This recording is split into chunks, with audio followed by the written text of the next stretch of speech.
Good morning students, online channel में आपका स्वागत है। आज हम आप लोगों को हिंदी में रस पर चर्चा करेंगे।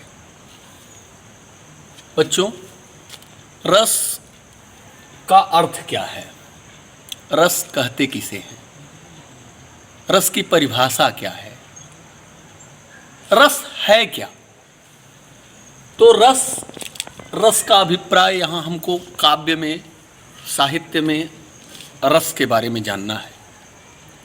वास्तव में रस हमारे अंदर की अनुभूति है, आनंद की प्राप्ति है, रसास्वादन है। जैसे हम भौतिक जगत में किसी पदार्थ को खा करके, किसी वस्तु को जिह्वा पर चख करके उसके रसास्वादन को बताते हैं, उसी तरह से साहित्य में रस का अभिप्राय काव्य का आनंद प्राप्त करने से है।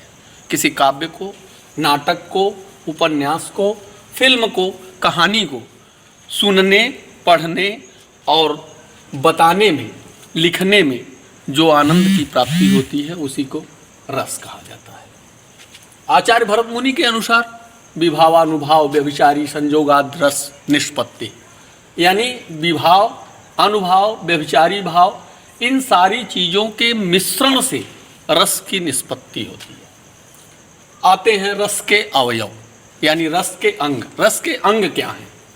तो रस के 4 अंग हैं: स्थायी भाव, विभाव, अनुभाव, संचारी भाव, यानी व्यभिचारी भाव।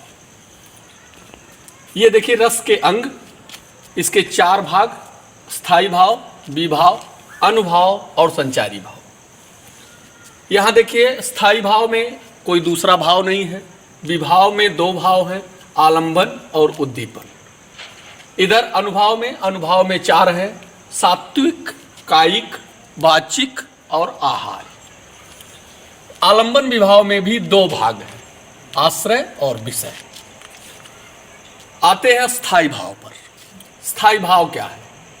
ये स्थायी भाव देखिए लिखा हुआ है, हर मनुष्य के मन में स्थायी रूप से प्रेम, दुख, क्रोध, आश्चर्य, उत्साह आदि भाव ये विद्यमान रहते हैं। ये ऑलरेडी हमारे मन में, मनुष्य के मन में, हर मनुष्य के हृदय में ये छिपे रहते हैं। और ये छिपे हुए जो भाव हैं उपयुक्त वातावरण प्राप्त करके जागृत हो जाते हैं। जब वो जागृत हो जाते हैं तो उसी को हम स्थायी भाव कहते हैं। दूसरा विभाव। विभाव यानी जिनके प्रति, जिस विषय वस्तु के प्रति दर्शक, श्रोता या पाठक के मन में किसी प्रकार का भाव उत्पन्न होता है, किसी प्रकार की संवेदना उत्पन्न होती है, अर्थात भाव के जो कारण होते हैं उसी को विभाव कहते हैं। विभाव 2 प्रकार के होते हैं, आलंबन विभाव और उद्दीपन विभाव। आलंबन क्या है? आलंबन जिन व्यक्तियों या पात्रों के सहारे, जिनके सहारे से, जिनके सहयोग से ये स्थायी भाव उत्पन्न होते हैं, उसी को हम आलंबन विभाव कहते हैं। आलंबन विभाव में नायक हो सकता है या नायिका हो सकती है। आलंबन के भी 2 प्रकार हैं, एक आश्रय आलंबन, दूसरा विषय आलंबन। अब ये आश्रय आलंबन और विषय आलंबन क्या है? आश्रय आलंबन यानी जिस व्यक्ति के मन में ये भाव उत्पन्न होगा, जिस व्यक्ति के मन में प्रेम, करुणा आदि के भाव उत्पन्न होंगे, उसी को आश्रय आलंबन कहेंगे। दूसरा विषय आलंबन। विषय आलंबन यानी जिस वस्तु या विषय के प्रति सहृदय के मन में भाव उत्पन्न होगा, उसी को हम विषय कहेंगे। जैसे राम के मन में सीता के प्रति प्रेम भाव जागृत होना, तो यहाँ राम आश्रय हो गए और सीता विषय हो गई। नेक्स्ट नंबर है उद्दीपन विभाव। आश्रय के मन में उत्पन्न हुए स्थायी भाव को तीव्र करने वाले उद्दीपन। उद्दीपन मीन्स जलाने वाले, जगाने वाले। तो हमारे मन में जो भाव उस स्थायी भाव को जागृत करेंगे, वही उद्दीपन का काम करेंगे। और वो किससे करेंगे? अपनी बाहरी चेष्टाओं से, बाहरी क्रियाकलापों से, बाह्य वातावरण से जब उसको उद्दीप्त करेंगे, यानी जागृत करेंगे, उसी को उद्दीपन विभाव कहते हैं। अब आता है तीसरा नंबर अनुभाव का। अनुभाव क्या है? अनु मीन्स होता है पीछे, भाव मीन्स भाव।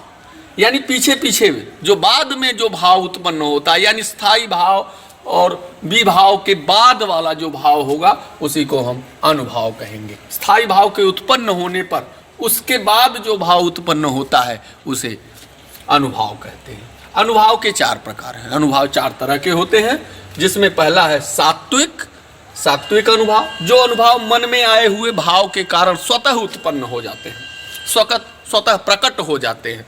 मन में आया कोई भाव और वो बिना किसी कारण के, बिना किसी बात के, बिना किसी भाव के ही उत्पन्न हो गए। ऐसे ही आप रूप में जैसे बैठे बैठे आपको अचानक हंसी आ जाना, कुछ सोच लिया है आपने, तो बाह्य वातावरण से तो वो आभास नहीं हुआ, लेकिन आपके अंदर वो भाव उत्पन्न हुआ, तो वो भाव आपका सात्विक भाव हो गया।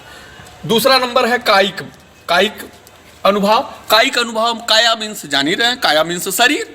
काया से जो उत्पन्न होगा, यानी शरीर में जो हमारे परिवर्तन उत्पन्न होगा, शरीर में जो हमारे भाव उत्पन्न होगा, शरीर में जो हमारे अनुभाव उत्पन्न होगा, उसी को कायिक अनुभाव कहेंगे। दूसरा आहार्य मीन्स होता है वेशभूषा, यानी नायक नायिका के वेशभूषा या उनके भाव प्रदर्शन, अंग प्रत्यंग का दिग्दर्शन, वही आहार्य अनुभाव कहलाता है।